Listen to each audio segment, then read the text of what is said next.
اللہ تعالیٰ کی رضا، اللہ کی خوشنودی وہ عظیم دولت ہے کہ جسے یہ نصیب ہو جائے وہ دونوں جہانوں میں کامیاب ہو گیا، اور جو مالک لم یزل کی رضا اور خوشنودی حاصل نہ کر سکا گویا وہ دونوں جہانوں میں خسارے میں گیا۔ قرآن و سنت کی جو تربیت ہمیں نصیب ہوئی اس سے یہ پتہ چلتا ہے کہ مسلمان کو ہر کام، ہر اچھا کام اس لیے کرنا چاہیے کہ اللہ تعالیٰ راضی ہو جائے، اس لیے کہ اللہ رب العزت کی رضا اور خوشنودی وہ سب سے بڑی دولت ہے۔ جسے اللہ کی رضا نصیب ہو گئی وہ دونوں جہانوں میں کامیاب، اور جو زندگی گزار چکا اور مولا کو راضی نہ کر سکا تو گویا وہ دونوں جہانوں میں نامراد رہا، خسارے میں رہا، ناکام ہو گیا۔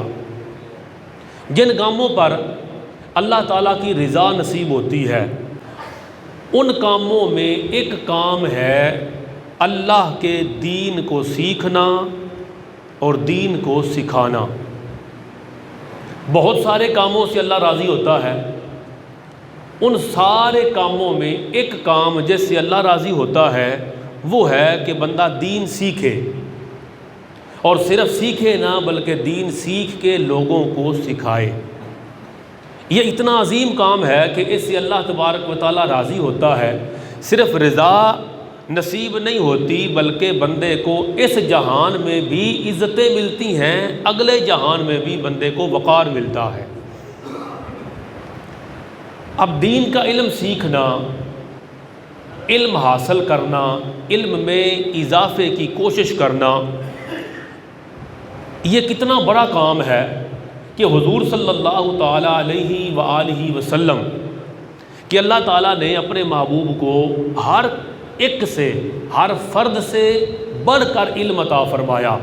اس میں کوئی شک نہیں کہ حضور صلی اللہ تعالیٰ علیہ وآلہ وسلم کا علم پوری مخلوق میں سب سے زیادہ ہے۔ جب حضور علیہ السلام کا علم سب سے زیادہ ہے، اس کے باوجود سورہ طٰہٰ آیت نمبر 114 کے اندر اللہ کریم فرماتا ہے، اے حبیب میری بارگاہ میں یوں التجا کیا کر وَقُلْ رَبِّ زِدْنِی عِلْمًا۔ اے حبیب اللہ کی بارگاہ میں یوں التجا کیا کرو، اے میرے پروردگار میرے علم میں اضافہ فرما۔ یعنی جنہیں سب سے زیادہ علم ملا انہیں بھی حکم دیا کہ آپ بھی اللہ کی بارگاہ میں یہ التجا کرتے رہا کریں کہ اے اللہ میرے علم میں اضافہ فرما۔ جنہیں اللہ نے اپنی بارگاہ سے سب سے بڑھ کے علم دیا، اگر وہ ہر دم ہر گھڑی اللہ کی بارگاہ میں علم کے اضافے کے لیے دعا کرتے ہیں تو ایک عام آدمی کا حال کیا ہونا چاہیے؟ عام بندے کو اللہ تبارک و تعالیٰ نے علم حاصل کرنے کا شوق دلاتے ہوئے یہ حکم ارشاد فرمایا۔ یہ سورۃ التوبہ کی آیت نمبر 122 بڑا اہم حکم ہے، اس کی طرف توجہ دینے کی ضرورت ہے، اور سوچنا چاہیے کہ کیا ہم اللہ رب العزت کے اس حکم پر عمل کر رہے ہیں یا نہیں کر رہے۔ ارشاد ربانی ہے، فَلَوْلَا نَفَرَ مِنْ كُلِّ فِرْقَةٍ مِّنْهُمْ طَائِفَةٌ۔ اللہ فرماتا ہے ایسا کیوں نہ ہوا کہ مسلمانوں کے ہر گروہ میں سے ایک جماعت روانہ ہوتی، کیا کرتی؟ لِيَتَفَقَّهُوا فِي الدِّينِ۔ ایسا کیوں نہ ہوا کہ مسلمانوں کے ہر فرقہ، ہر قوم، ہر گروہ میں سے ایک طائفہ، ایک قوم نکلتی، ایک طائفہ نکلتا، ایک جماعت نکلتی، ایک ملت نکلتی، اور وہ نکل کے کیا کرتی؟ لِيَتَفَقَّهُوا فِي الدِّينِ، وہ دین کا فہم حاصل کرتی۔ ایسا کیوں نہیں ہوا؟ ہر گروہ میں سے کچھ جماعت اس کام کے لیے خاص کر دی جاتی کہ جو اپنے گھر سے اس لیے نکلتے کہ ہم اللہ کا دین حاصل کریں گے، ہم اللہ کے دین کا فہم حاصل کریں گے، ہم اللہ کے دین کو سیکھیں گے۔ اللہ فرماتا ہے ایسا کیوں نہیں ہوا کہ ایک جماعت، ہر گروہ، ہر جماعت، ہر قوم، ہر قبیلے میں سے ایسے لوگ، ایسے فرد تیار ہوتے کہ جو نکلتے گھر سے اور جا کے دین حاصل کرتے، دین کا فہم حاصل کرتے، دین کا علم حاصل کرتے۔ وَلِيُنذِرُوا قَوْمَهُمْ إِذَا رَجَعُوا إِلَيْهِمْ، اور جب وہ دین سیکھ کے واپس لوٹتے تو واپس آ کے اپنی قوم کو اللہ کا خوف دلاتے، اپنی قوم کو اللہ کی خشیت ان کے اندر پیدا کرنے کے لیے اللہ کی احکامات انہیں سکھاتے، لعلہم یحذرون، تاکہ وہ گناہوں سے بچ جائیں۔ ایسا کیوں نہیں ہوا؟ ہر قبیلے، ہر گروہ، ہر جماعت میں سے، ہر ٹبر برادری، ہر گاؤں، ہر شہر، ہر محلے میں سے ایسے لوگ تیار ہوتے کہ جو گھر سے اس لیے نکلتے کہ دین سیکھیں، دین کا علم حاصل کریں، دین کا فہم حاصل کریں، اور دین سیکھ کے پھر وہ اپنی قوم کی طرف لوٹ آتے، اپنی قوم کی طرف لوٹ کے جو دین سیکھا تھا آ کے ان کو سکھاتے، اللہ کی خشیت ان کے دل میں پیدا کرتے، اللہ کا خوف ان کے دل میں پیدا کرتے۔ کیوں؟ تاکہ لوگ گناہوں سے بچ جائیں۔ یہ اللہ رب العزت کا حکم ہے کہ ہر گروہ، قوم، جماعت میں سے ایسے لوگ نکلیں اور جا کے دین کا فہم حاصل کریں۔ احباب ذی وقار، کتنی دنیا ہے مسلمانوں میں جنہیں اس بات کا شعور نہیں یا اس کی اہمیت سے وہ نا آشنا ہے کہ دینی مدارس کی دین میں اہمیت کیا ہے۔ یعنی دینی مدرسہ، دینی جامعہ، دین کا مرکز، دین کا ادارہ، ایسی جگہ جہاں پر دین سکھایا جائے، اس کی دین اسلام کے اندر اہمیت کیا ہے۔ جب تک ہم یہ نہیں سیکھیں گے، سمجھیں گے، اس وقت تک ہم دین کی خدمت نہیں کر پائیں گے۔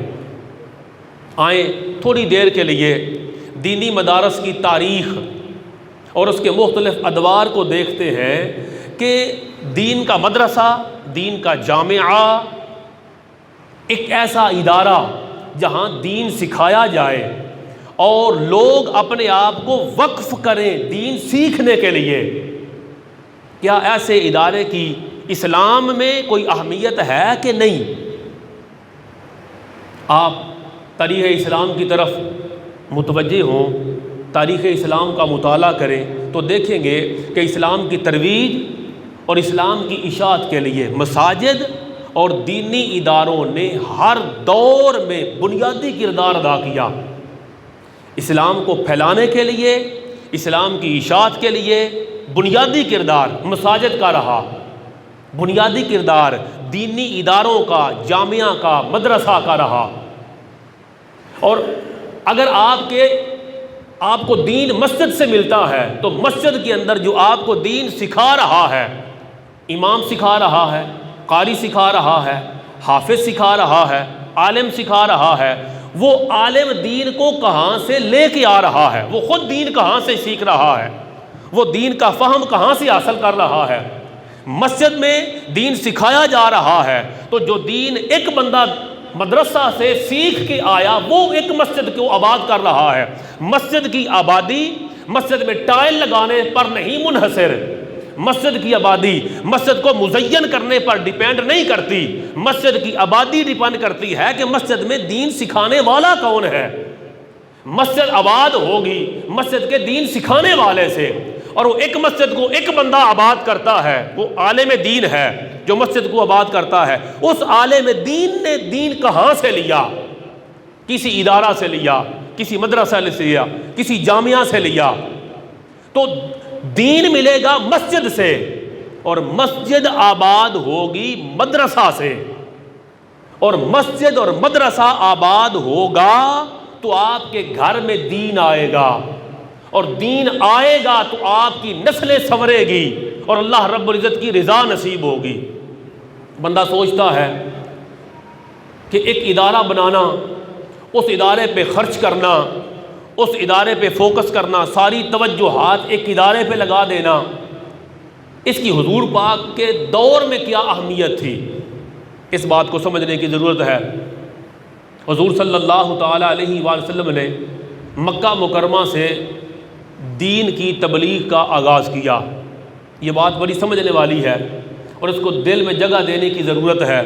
سرکار مکہ مکرمہ سے تبلیغ کا آغاز کرتے ہیں، 4 سال تک گھروں میں چھپ کے اس کی تبلیغ کی جا رہی ہے، انفرادی طور پر اس کی تبلیغ کی جا رہی ہے، 5واں سال آتا ہے تو مکہ مکرمہ کا ایک جو نوجوان 16-17 سال کا حضرت ابو عبداللہ ارقم بن ابو ارقم رضی اللہ تعالی عنہ، انہیں ایمان کی دولت نصیب ہوتی ہے۔ یہ اپنا گھر حضور صلی اللہ تعالی علیہ وآلہ وسلم کو دین کی تبلیغ کے لیے پیش کرتے ہیں۔ یہ بات سمجھنے والی ہے، یہ پہلا مرکز بن رہا ہے دین کی تبلیغ کا، اور اس کی تبلیغ کے لیے وہاں معلم کائنات مصطفیٰ پاک صلی اللہ تعالی وسلم تشریف فرما ہو رہے ہیں، اور اعلان نبوت کا 5واں سال بنتا ہے۔ یہ ایک نوجوان 16-17 سال کا اپنا گھر پیش کرتا ہے، حضور اب میرے گھر میں آپ تشریف فرما ہوا کریں، ابھی مسلمانوں کی تعداد چند لوگوں تک ہے، ابھی 40 کا فگر مکمل نہیں ہوا، آپ میرے گھر میں آیا کریں۔ یہ بیت اللہ شریف کے سامنے صفا جو پہاڑی ہے، اس پہاڑی کے قریب ان کا گھر تھا، اور گھر کی لوکیشن ایسی تھی کہ ایک تنگ گلی سے جا کے ان کا گھر آتا، شارع عام پر، بڑی گلی میں، بڑے روڈ پر ان کا گھر نہیں تھا، بلکہ تنگ گلی کے اندر گھر تھا جہاں پر لوگوں کا آنا جانا کم ہوتا، اور اسلام کی تبلیغ کے لیے کوئی ایسی جگہ چاہیے تھی کہ جہاں لوگوں کو خبر بھی نہ ہو۔ تو حضرت ابو عبداللہ ارقم بن ابو ارقم اپنا گھر حضور کو پیش کرتے ہیں، سرکار دین کی تبلیغ یہاں فرمائیں۔ تقریباً 1 سال تک خصوصی طور پر حضرت عبداللہ بن ارقم کا گھر، جس کو آج ہم دار ارقم سے یاد کرتے ہیں، دار ارقم اسلام کی تبلیغ کا مرکز رہا۔ یہ حضور علیہ الصلوۃ والسلام کی جو دین سکھانے کی ایک دینی درسگاہ تھی پہلی، وہ دار ارقم بنی، وہیں پر مشاورت ہوتی، وہیں پر حضور تبلیغ کرتے۔ جب حضرت عمر فاروق رضی اللہ تعالیٰ عنہ وارضا آپ نے اسلام قبول کیا، تب جا کے مسلمان لوگوں کے سامنے ظاہر ہو کے تبلیغ کرنے لگے، اور جو چھپ کے نماز پڑھتے تھے اب ظاہراً لوگوں کے سامنے نماز پڑھنے لگ گئے۔ تو اسلام کی تبلیغ کے لیے جو پہلا مدرسہ بنا یا ایک پہلا ادارہ بنا، تبلیغ کا پہلا مرکز بنا، وہ دار ارقم تھا مکہ مکرمہ کے اندر۔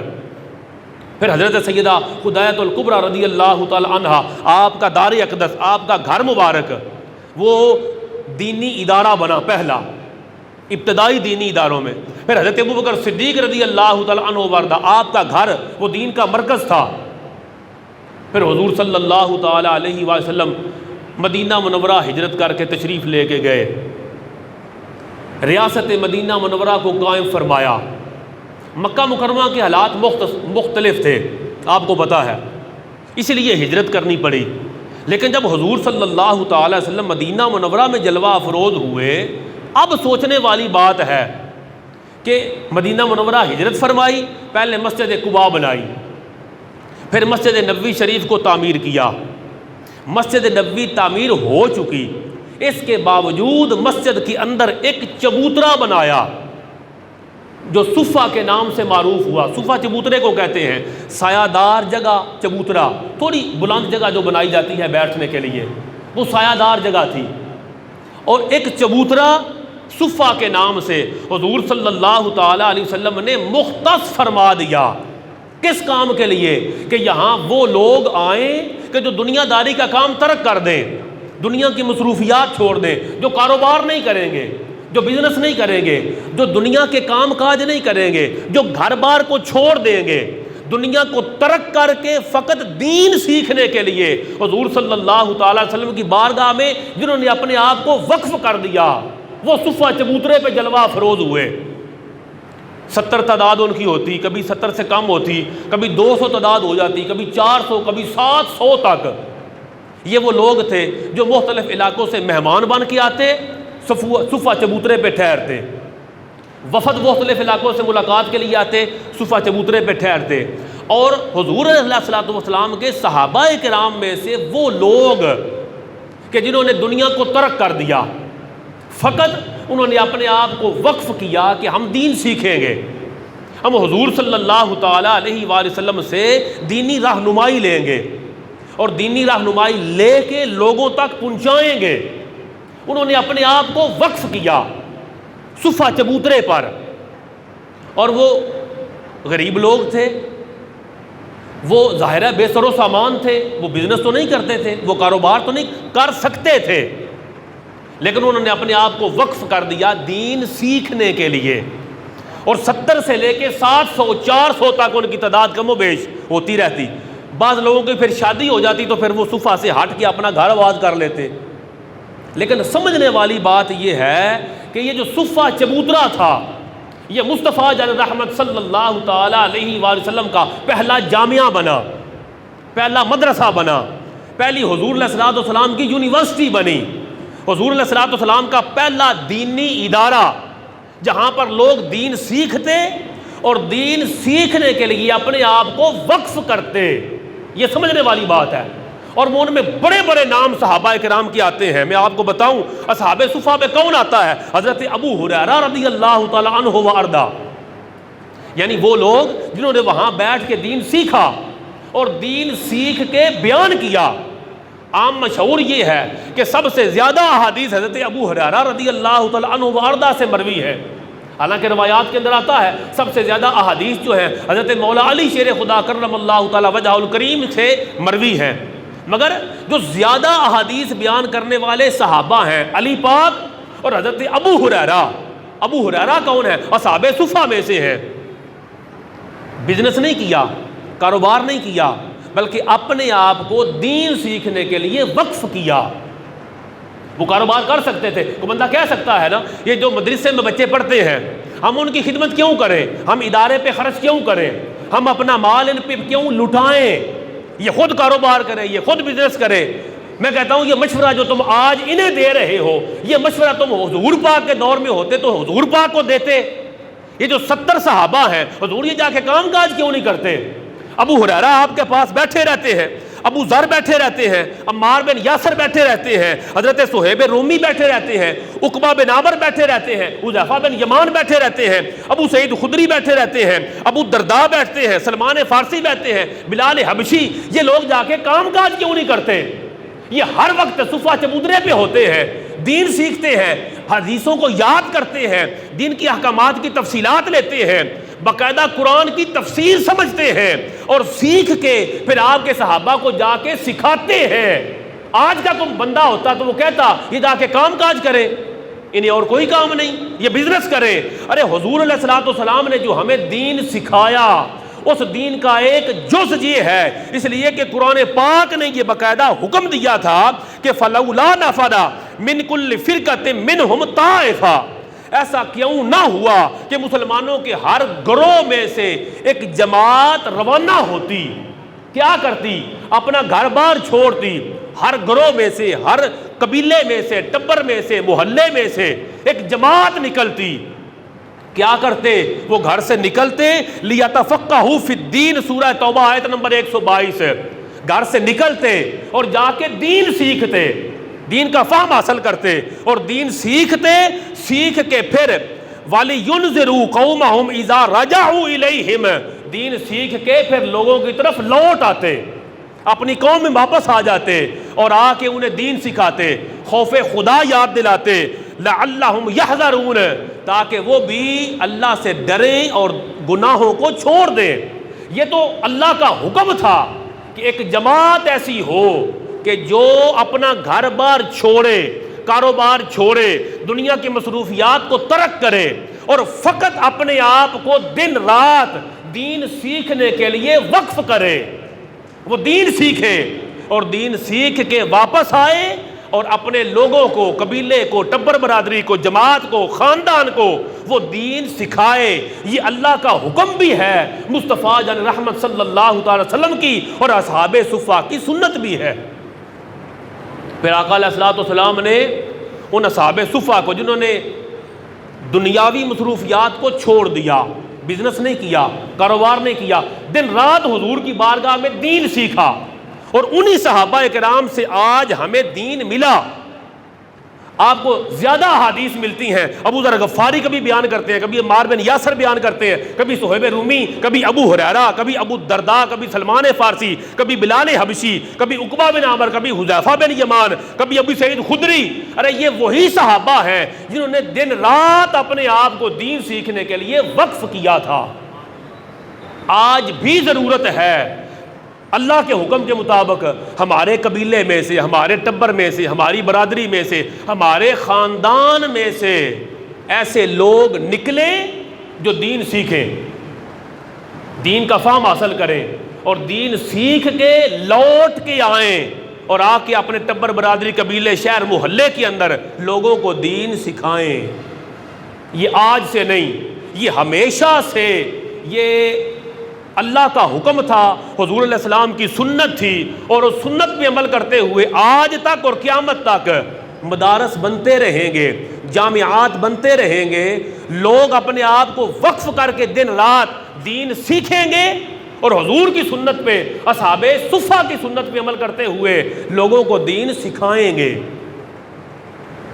میں آپ کو بات سناؤں، آپ کو یاد ہے جب حضور صلی اللہ تعالیٰ علیہ وسلم کی خدمت اقدس میں سیدہ فاطمہ الزہرا رضی اللہ تعالیٰ عنہ حاضر ہوئی تھیں، آپ کی خدمت میں خادم آئے ہیں، تو ابا جی مجھے خادم دے دیں گھر کے کام کاج کے لیے۔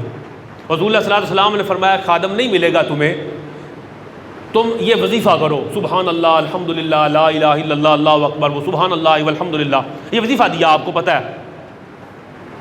وہاں حضور علیہ السلام نے یہ بھی فرمایا کہ فاطمہ میں یہ خادم تمہیں نہیں دے سکتا، میں اس خادم کو فروخت کروں گا اور اس کے پیسے اصحاب صفہ پہ خرچ کروں گا تاکہ یہ لوگ دین سیکھیں اور جا کے لوگوں کو دین سکھائیں۔ یعنی حضور علیہ السلام نے جیسے اپنی فیملی کا خیال رکھا، اپنے بچوں کا خیال رکھا، ویسے ہی مصطفیٰ جان رحمت صلی اللہ تعالی وسلم نے اصحاب صفہ کا بھی خیال رکھا۔ جیسے اپنے گھر والوں پہ پیسہ خرچ کیا، ویسے ہی حضور علیہ السلام نے دین سیکھنے والے ان طلباء یعنی صحابہ کرام پر بھی پیسہ خرچ کیا۔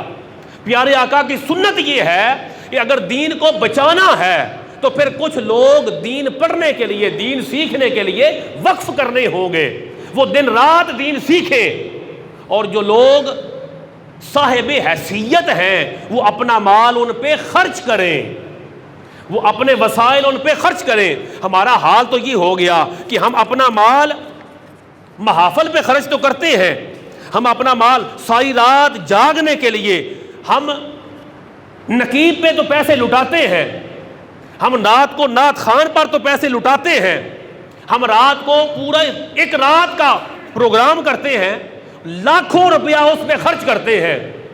بھائی آپ درد دل رکھنے والے لوگ ہیں، ہمارے گھر کے اندر میں نے پچھلی دفعہ بھی مثال دی تھی، اگر بارش کا پانی ٹپکنے لگ جائے، چھت سے ٹپکنے لگ جائے، اور گھر کا ایک فرد کہے کہ جلدی سے یہ جو ایک حصہ ہے چھت کا اس کی مرمت کرنی چاہیے، دوسرا گھر کا بیٹا کہے کہ نہیں پہلے ہمیں وائٹ واش کرنا چاہیے، گھر میں ہمیں رنگ کروانا چاہیے، تیسرا کہے ٹائل لگوانی چاہیے، تو گھر کا سربراہ کہے گا اللہ کے بندو سارے کام ضروری ہیں لیکن ترجیحات یہ ہے کہ جو کام سب سے ضروری ہے پہلے وہ کیا جائے، پہلے گھر کو لٹنے سے بچایا جائے، خراب ہونے سے بچایا جائے، گرنے سے بچایا جائے، پہلے جو چھت گر رہی ہے اس کی مرمت کی جائے، اسے ترجیحات کہتے ہیں۔ ایک بندہ گھر کو وائٹ واش کرنے لگ گیا، چھت خراب ہے، اسے ہر گزرنے والا کہے گا پہلے چھت کی مرمت کر، تو فرش ٹھیک کر رہا ہے، چھت کی مرمت کر، تو ٹائل لگا رہا ہے، تو دروازہ نیا لگا رہا ہے۔ میرے بھائیوں دین کو بچانا ہے تو پہلے مساجد کو آباد کرنا ہوگا، دین کو بچانا ہے تو پہلے مدارس کو آباد کرنا ہوگا، محافل نعت کرنا یہ مستحب ہے، اور دین پہ خرچ کر کے دین سیکھنا سکھانا یہ فرض ہے۔ فرض اور مستحب کو سمجھیں، لاکھوں روپیہ ایک رات میں لٹا دینا